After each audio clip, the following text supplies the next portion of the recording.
Insperity presents the Small Business Advocate Show with Jim Blasingame, brought to you by FedEx, CareerBuilder.com, and Palo Alto Software. This is a copyrighted production of Small Business Network, Inc., all rights reserved.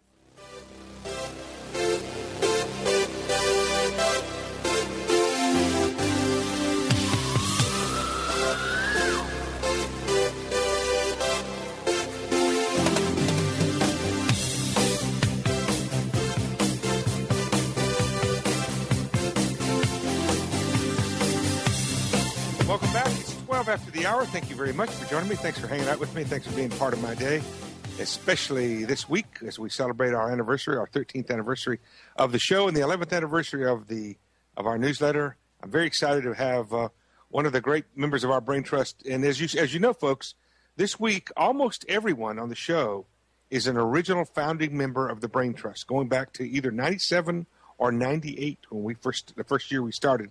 And Gary Moore fits that group perfectly. He's been with us for over 12 years now. He's the author of a number of books, including the Faithful Finances 101, if I remember correctly. I don't have it in front of me because I'm on the road, but a number of books. He is a former investment advisor on Wall Street. Now he advises people on how to do ethical investing. And he's our good friend, Gary Moore. Welcome back to the show. 15 years, huh, Jim? 13 years. 13 years. I've got to get a life. It just, I can't believe you and I have been doing this for 13 years. Well, we've been doing it for over 12 years. That's great. Yeah, How'd you joined me in July. You joined me in July in October of 98. So just a little over 12 years you and I have been. And I want you to know that we appreciate your steadfast support of all the things that we do. I know you're a huge supporter of small businesses, and we thank you for your service. Well, Jim, it's always a pleasure to be with you. I just want to know how you got older and I didn't, though. There's nothing fair about that, Gary. I can tell you that right now. Hey, Gary, one of the things that people are concerned about these days, we saw this in the election, the results of the election. People are concerned about the money the government is spending. We've got the canaries in the mine shaft. The cautionary tale is already looking us in the face in the form of Greece, in the form of maybe Ireland, probably Portugal, et cetera, et cetera. We got California about to fall off the financial continent, New York right after them, et cetera, et cetera. People are worried about the debt that the government is running up, and they're wondering how this is going to impact their lives, their retirement, their investments. What do you think? Well, I think we're going in the wrong direction, Jim, but I'm afraid that there's been some exaggeration in the political process, which, of course, is part of the political game.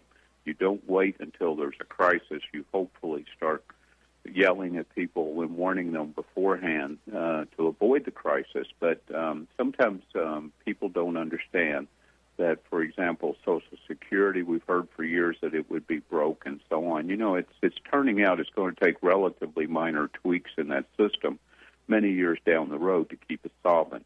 And that's what tends to happen as you pass. You know, our mentor, Sir John Templeton, used to always say, you know, if people worry about 10 things, 9 of them probably won't occur. And it's usually the one thing that you don't worry about that does end up biting you. A good example of that, remember how we worried about the federal debt all during the 90s, but it was actually the leverage on Wall Street that prompted the Great Recession, if you will. That's exactly right. Well, I remember you and I talking about the federal debt the national debt back 6 or 7 years ago, and when it was $5 trillion, and you said, don't worry about it. Well, now it's about 13. Now it's about 13 trillion. Gary, are you still saying don't worry about it? Well, at current levels, yes, Jim. I'd say don't worry about it. Now, if this continues, remember what makes the federal debt go up. It's usually two things called guns and butter. And right now we've got a couple wars going. You know, we're spending 2/3, even adjusted for inflation, Jim.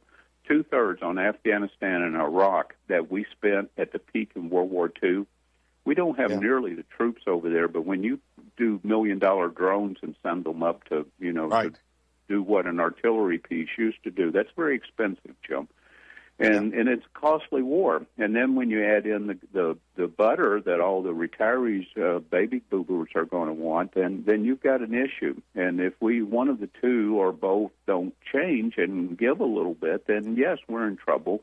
So what you're saying is that where we are at this moment is not something to be feared so much as where the trajectory of where we seem to be heading. That's exactly right, Jim, and it's mostly over Medicare. It's health care. Now, let me tell you my concern. Not even more so than Social Security. It's Medicare and Medicaid, probably. Yeah, the federal debt and Social Security are relatively minor at this point. It's Medicare. We know that's going to be a problem, but here's the difference, Jim, and I can't get my hands around it because I'm just not smart enough. But unlike cars and federal debt and borrowing and so on, we get our Medicare from Americans.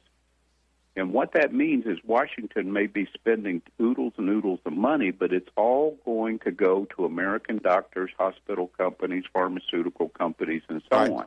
How's that going? It's obviously going to shift money from certain sectors to others, but I'm not sure that overall it's going to be that negative on the economy. Well, one thing for sure, the medical industry is one of the most inefficient. I believe that, don't you? Probably so, but maybe that's necessary, Jim. And I do a lot of nonprofit work, and business worships efficiency. You have to remember that. But, there's nothing efficient about, for example, religion. Jesus talked about taking seed and sowing some on rocks and some on fertile ground and so on. Yeah. It's hard to quantify nonprofit work like you do for-profit business. I agree with that. That's always a problem when business people join nonprofit boards. So what's the answer? I'm not sure there is any. The other problem is just healthcare is just doing so much for us, Jim. They're going to be able to keep you and me alive forever with just that's kind of scary for a lot of folks. But so basically, your message at this moment is, you're not so worried about the debt. The big problem is Medicare, but you consider that to be an investment in America, the American economy, and is that basically it? That's basically it, with the exception of this, Jim. We've heard an awful lot, for our audience in particular, we've heard an awful lot lately about how taxes are killing us, how regulation is killing us, and so on. I think we've become dispirited as business people, and you probably caught this yesterday. Yep. But in the Wall Street Journal, Jim, there was a full page. Gary, hold on to that thought. We got to take a quick break. I'm going to let you continue that after these messages, and then I've got a question, a completely different investment question for Gary that I'm going to ask him about. And I talked about it yesterday to give you a little bit of a hint what I'm going to ask him about. 20 after. I'm Jim Blasingame. Stay with me.